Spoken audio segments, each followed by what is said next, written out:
We've been through the story of Joe, and it was, with our 2020. Oh man, it's 2020, and I was going to say 2020 hindsight. With 2020, I hate this year so much. I hate 2020 so far. Anyway, with everything that's going on, and now that we know who actually killed Dan and Charlene, and we know what they really went through, and honestly, some of that evidence wasn't produced here. But then, of course, they didn't know what they were looking for, and we thought it was just a giant murder in a small town, not knowing it was connecting to anything else. As Ventura starts to come to terms with, wow, we still have an unsolved murder. We have a church in chaos. We have a guy who could or could not be charged again.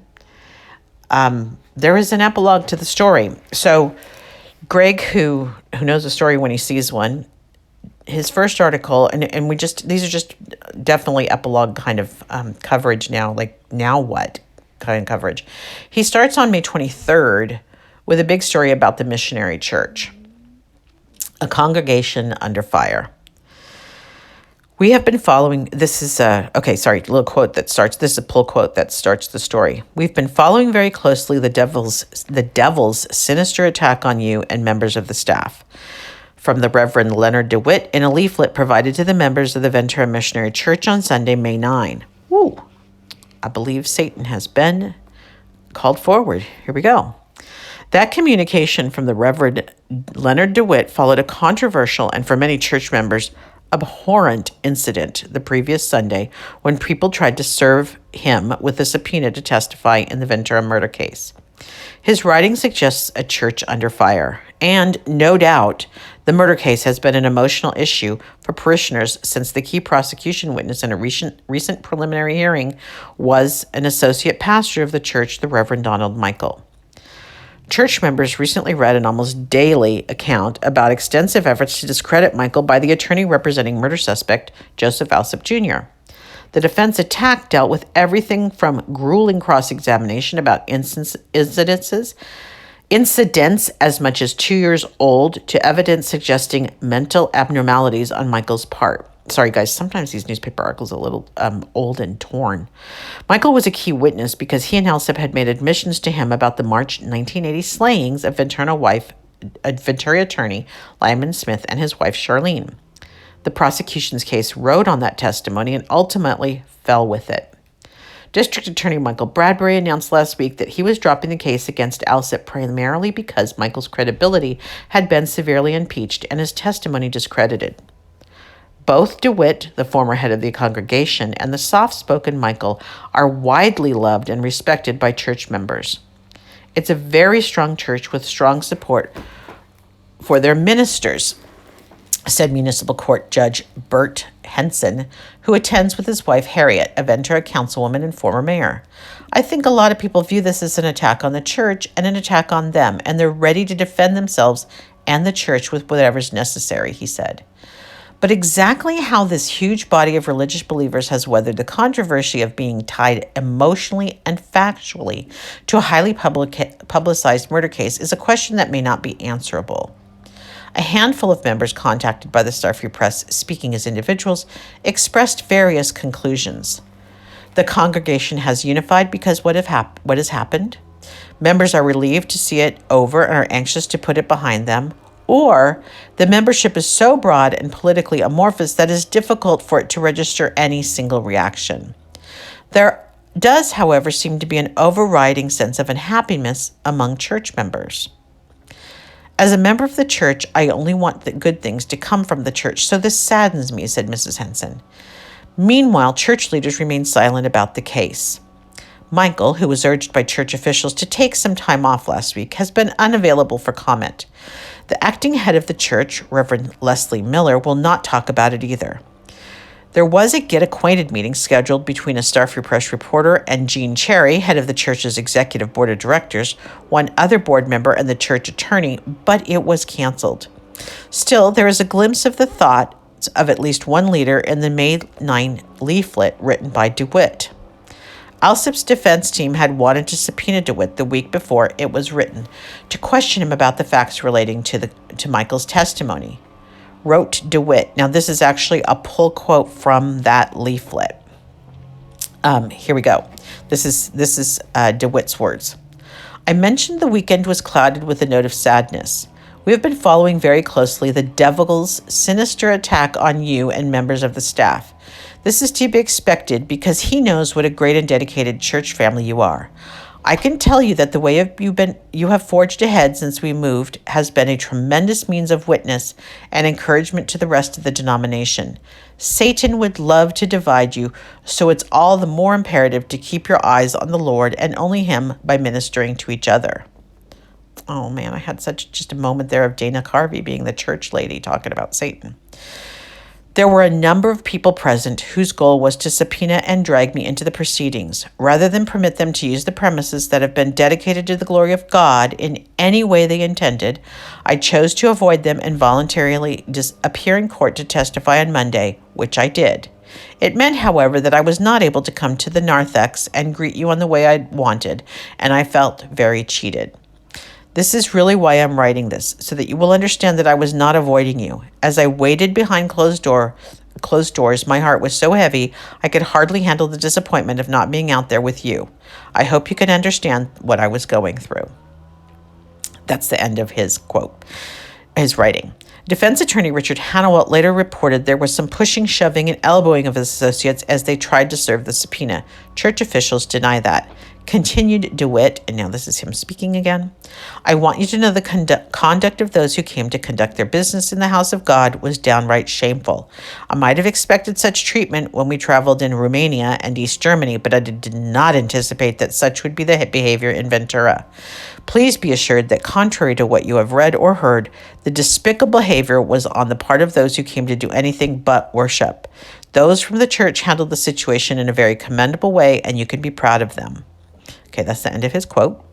The church on High Point Drive has been one of the largest congregations of any religious assembly in the city. Membership is at about 1,600, although a larger number attend every Sunday. Over a 2 or 3 week period, taking into consideration churchgoers who attended intermittently and attend various church activities, 5,000 people may travel to the sanctuary on the hill. It is a church that has been without a head pastor since DeWitt left last year to become president of the Missionary Church Association. A new minister has been chosen and is expected to arrive July 25th. You might naturally expect a church to go through some, if not turmoil, at least some apprehension within its own self, due to the fact for a while we didn't know when we would have a pastor, said Joe White, a parishioner and former member of the governing board. I feel that is in the best interest of the church to lay this aside and not even bring it up as a part of public comment, he said. Right now, that I think if you were to take the average person in the church, that person would say, I'm glad that this part is over. Let's forget it and go on with this business of evangelizing the world and not dwelling on things that have taken place in the past. I don't see the church as having been divided in any way, said Susan Huff, who regularly attends and was incensed enough about what happened to Michael to write a letter to the Star Free Press. Certainly attendance is not down, she said. Her comment was verified by one church official. This is not a close-knit group. This is a very large congregation. This is not a cult. This is a mainline congregation. My own personal faith in God does not depend on what happens to someone else in court or on the street or anywhere else. I just have to look to Christ and live from day to day, said Mrs. Huff. Church attorney Ron Harrington blasted District Attorney Bradbury for the way he publicly blamed the weakness in Michael's testimony for the failure of the murder case to proceed. I don't think it's right to publicly try and cast blame, he said. Suppose they did ever renew the case and wanted to rely on Mike's testimony. I don't know if that's supposed to say Michael's testimony. A press release like that is not very helpful. Pastor Michael is a friend of mine, said Judge Henson. I respect him highly and have no reason to question his integrity or reliability. It's kind of bizarre case, all right. It felt a little bit like sympathy for Pastor Michael as I think of the number of people under these situations who would have just told a person like Alsip who said something like that. Look, you just forgot you told me, oh, wait a minute, this is really a nonsensical paragraph. Hang on. It is kind of a bizarre case, all right. I felt a little bit of sympathy for Pastor Michael, as I think a number of people under those situations would have just told the person like Alsip who said something like this, look, Just forget you told me anything about this. That's still weird. I think Michael, felt compelled to make it known. I felt he was in a very difficult spot between the good Lord and the deep blue sea, said Henson. I presume the only effect right now would be to perhaps relief for Don that he's not having to go through any more harassment on the stand, said White. I feel that the one who really was on trial here was Mr. Michael, and that he had absolutely nothing to gain from testifying, and he could have entirely withheld what he knew and never said beans, said Mrs. Huff. I find it difficult that anyone would knowingly subject themselves to this kind of treatment on the witness stand. Some parishioners feel that in the long run, what happened to Michael will make no difference in his ministries. Others say it can't help but alter his effectiveness. Some, like White, say the church as a whole will not be affected. People are going there to worship, said White. They're not going to decide whether they worship on the basis of whether or not there's been publicity of this nature in the newspaper. Others, like Mrs. Huff, disagree.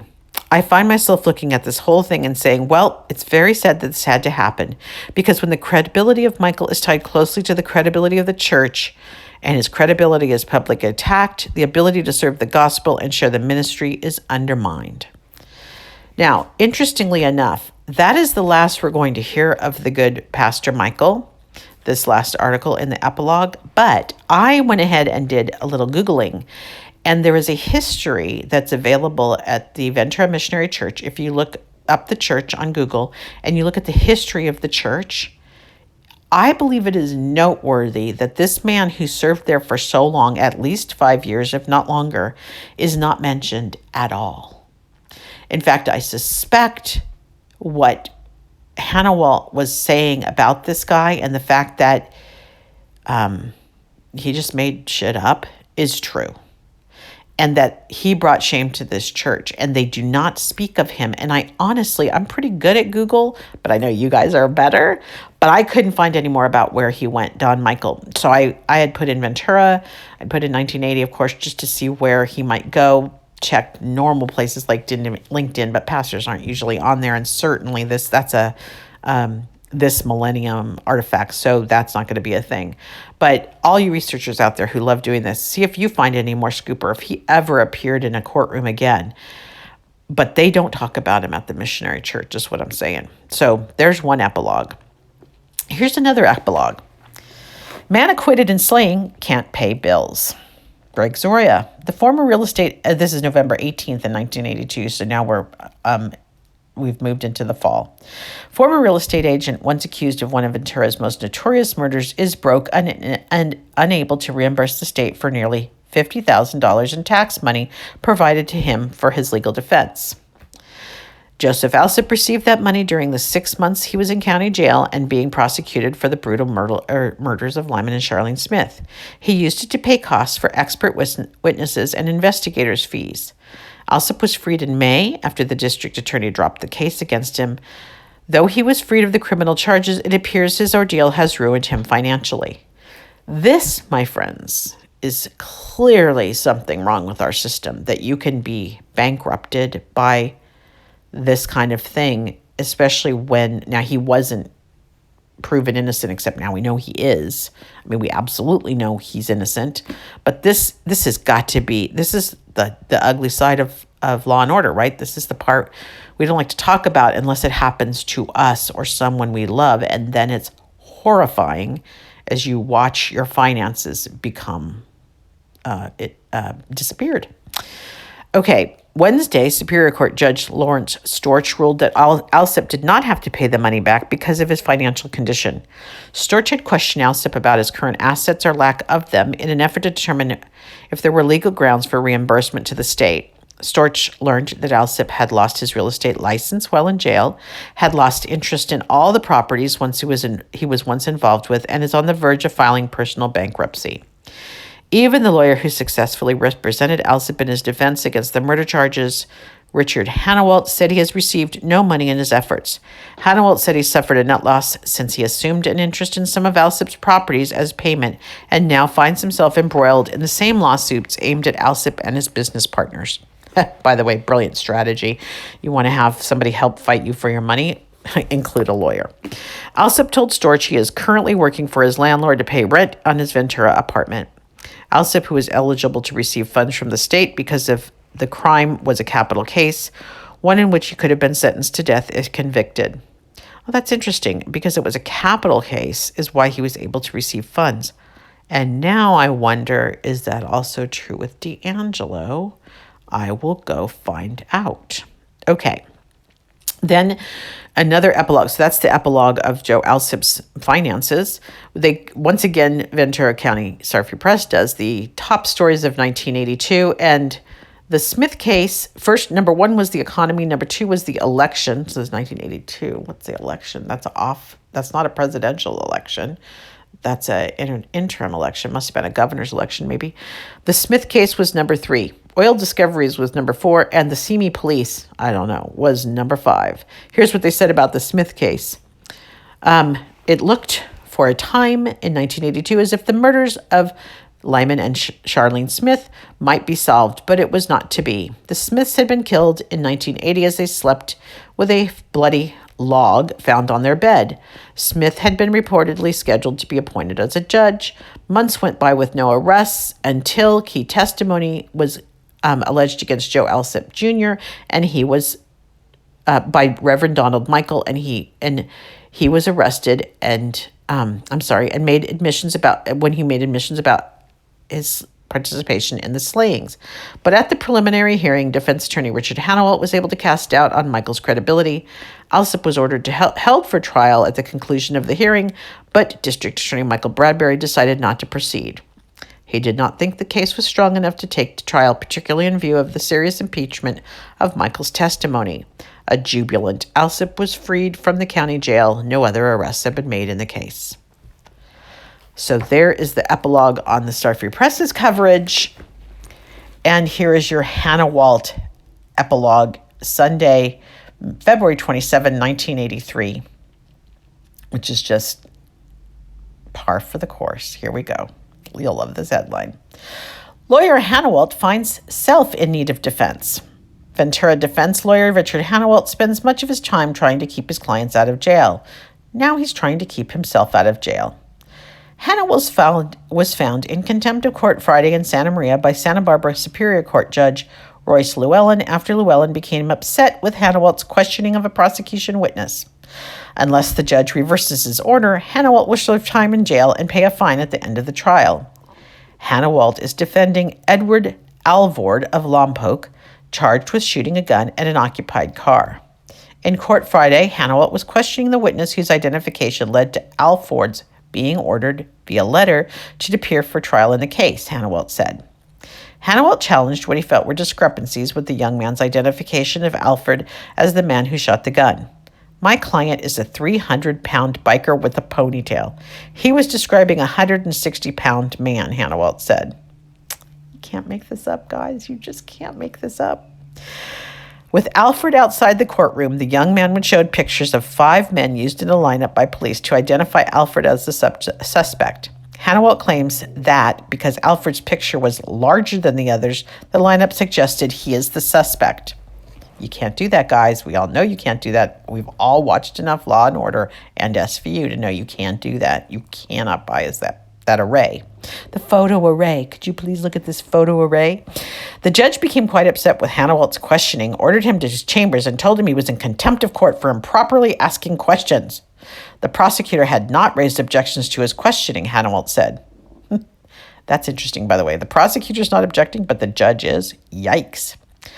I've got to get to the root of what then the hell caused my client to get a letter in the mail, Hannawalt said. All I was doing was cross-examining. My role is asking questions. Hannawalt will be back in court in Santa Maria at 9:30 Tuesday. Hannawalt said he does not know how much time or how large a fine he faces. In chambers, Hannawalt said the judge said it would be 5 days in jail and a $500 fine. In court, Hannawalt said the judge said it would be 48 hours. Another person later told him it would be only 24 hours. I don't think it's 48 hours or $500, Hannawalt said. That's the last statement he made. Oh, I'm sorry. I think it is 48 hours and $500, Hannawalt said. That's the last statement he made. Lord knows what he's going to say Tuesday morning. Contempt of court problems are nothing new for Hannah Walt. Of course they're not. In 1973, Superior Court Judge Robert Shaw found him in contempt of court for being late.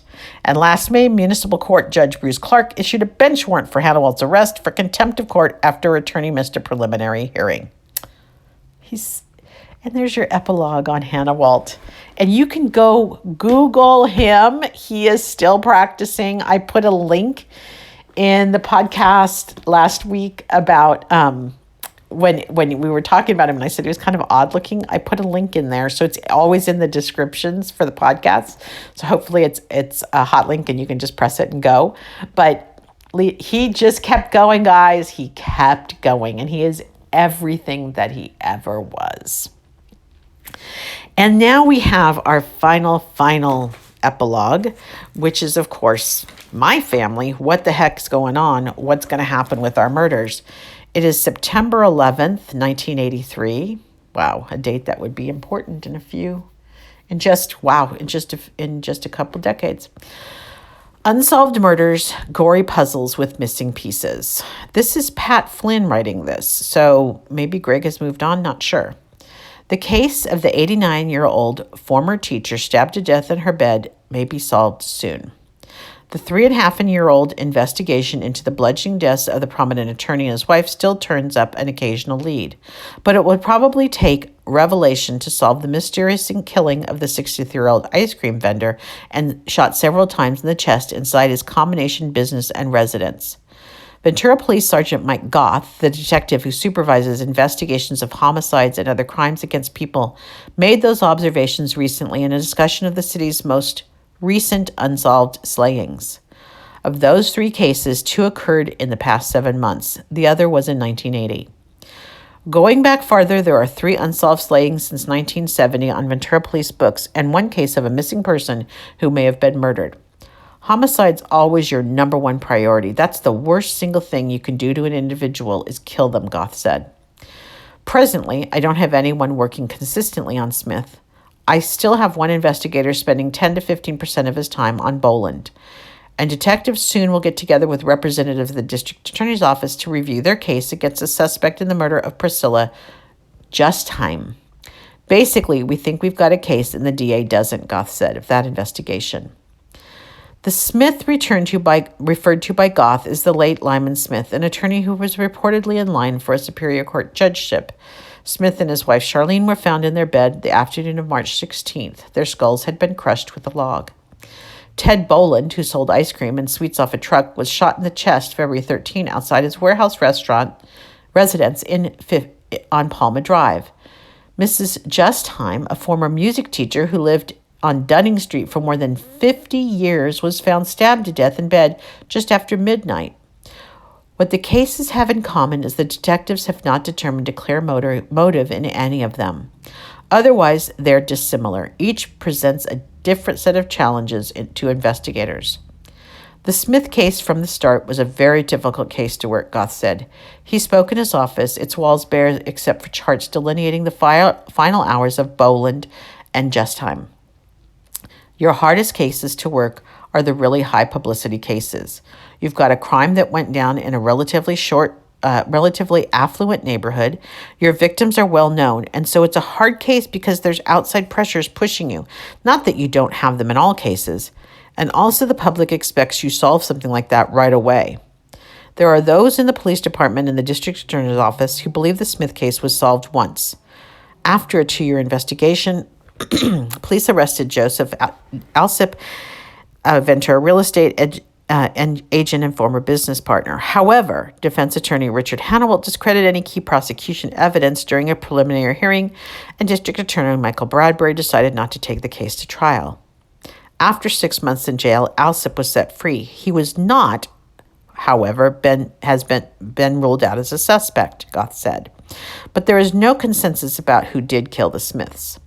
Among the personnel that have been involved in the case, everybody, the DA's investigators, our people, there is some differences of opinion as to who the suspect may be.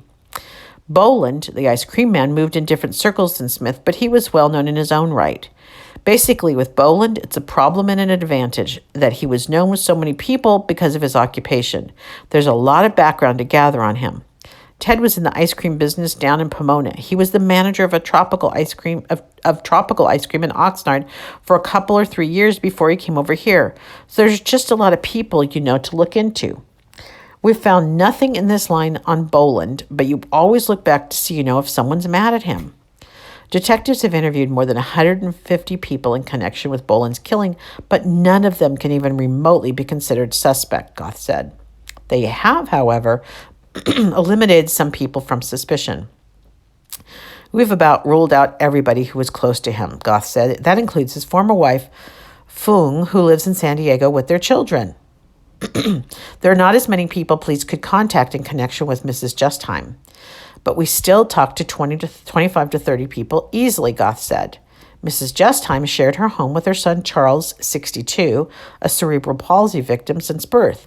Justheim, a quadriplegic who now lives with his sister in Northern California, has always had attendants to help care for him for the past 8 or 10 years or so. There had been a bunch of live-in attendants there.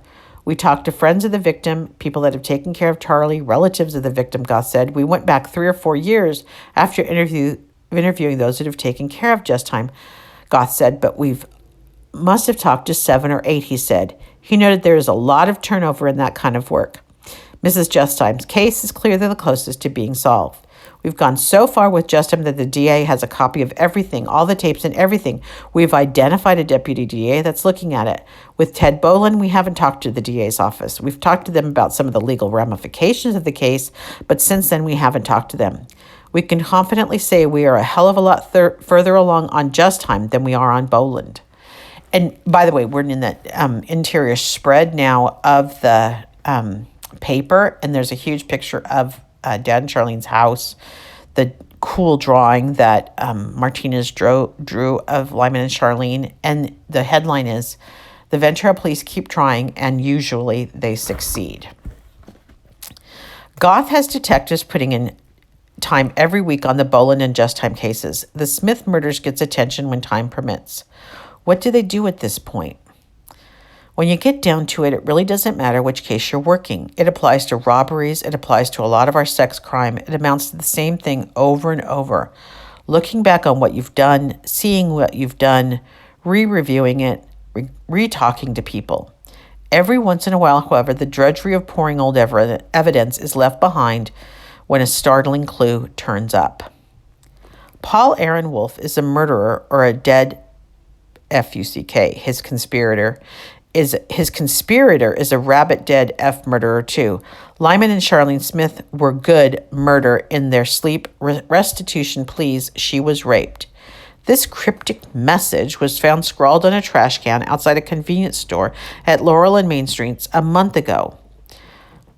Paul Aaron Wolf, who once owned a kite shop in Ventura, has been linked by authorities to Alsip.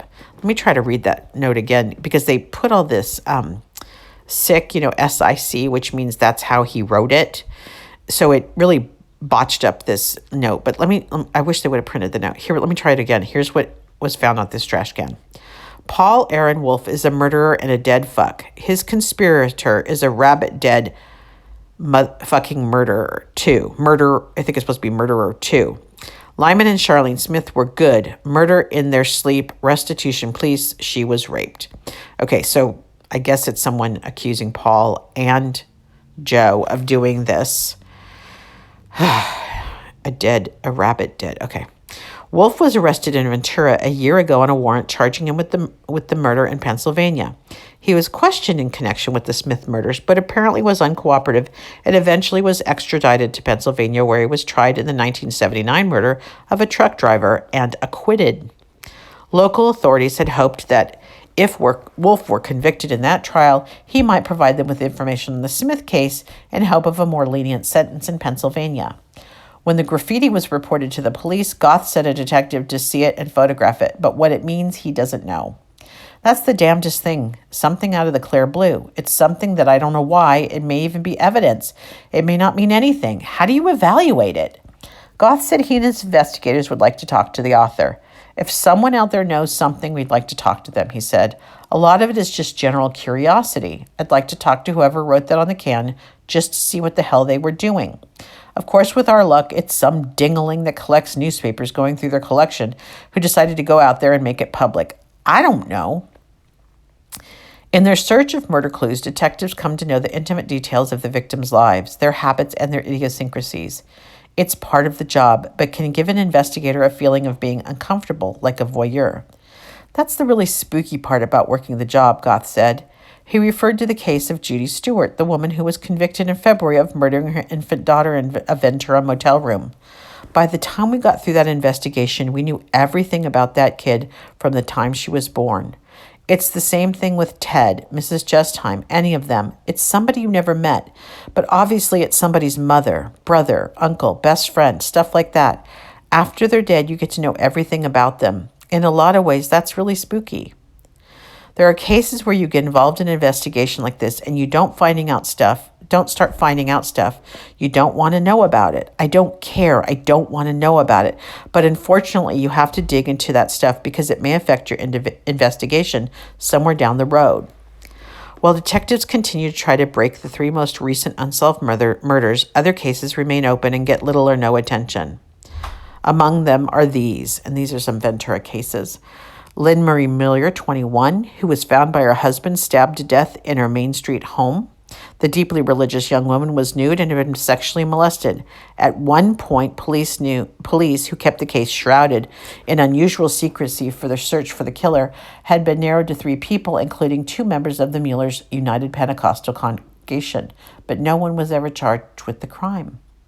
James Leslie Steele, 49, of Oakview, was found beaten to death and stabbed, lying beneath the tree in the Buenaventura Plaza. That's like a main park in Ventura. Justa Wilson, 91, was found beaten to death in her Ventura home. Police arrested a man nearby, but he was released a short time later for lack of evidence.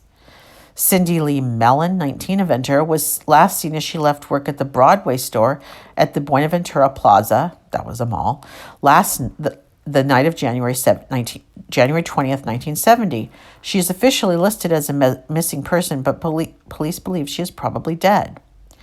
In another case, the 1981 stabbing of Cheryl Ann Hodges of Ventura, police obtained an arrest warrant for Gustavo Gomez, who shared an expensive West Ventura townhouse with her. He is believed to be in Colombia. Goth said there is no active effort to have him return to this country, and the case is considered by police to be closed. You'll find that in a homicide-type investigation, if you don't break it within a relatively short period of time, 4, 5, 6, 7 days, then after that you need a break somewhere. You need to find the key witness or that key piece of evidence. If we get a homicide, all of my people will work on it for at least the first week, and depending on where we're going and what it looks like and what else is happening in the city, then we'll start taking people off the case. But I generally have at least 2 people working a homicide for a month full-time. Despite the attention unsolved slaying has attracted, statistics show that Ventura police solve most homicide cases in the city. Police records say there have been 42 homicide cases in Ventura since 1970, and of those, 6 are officially considered unsolved. In other words, police have solved 86% of them. We could make a pretty good living in the big leagues with a batting average like that, Goth said. And that concludes our look back into the early 80s and what happened in Ventura. I wonder, I never really did talk to any of the police back then when they found out it was a serial killer. I know I was shocked, and of course it rippled through our family with shock and everybody else as Orange County Cold Case put this stuff together. But I wonder for all these people who worked so hard, and there are some people who absolutely kept on this case despite everything. They made it their personal mission to stay on the case and do what they could to keep asking questions, looking at evidence, thinking it through. Of course, serial killer, like we know, it's just not the thing you think of first. It's not where you go. So I wonder how it hit them and what they experienced emotionally and intellectually when they found out that, I'll be damned, Lyman and Charlene were killed by a serial killer.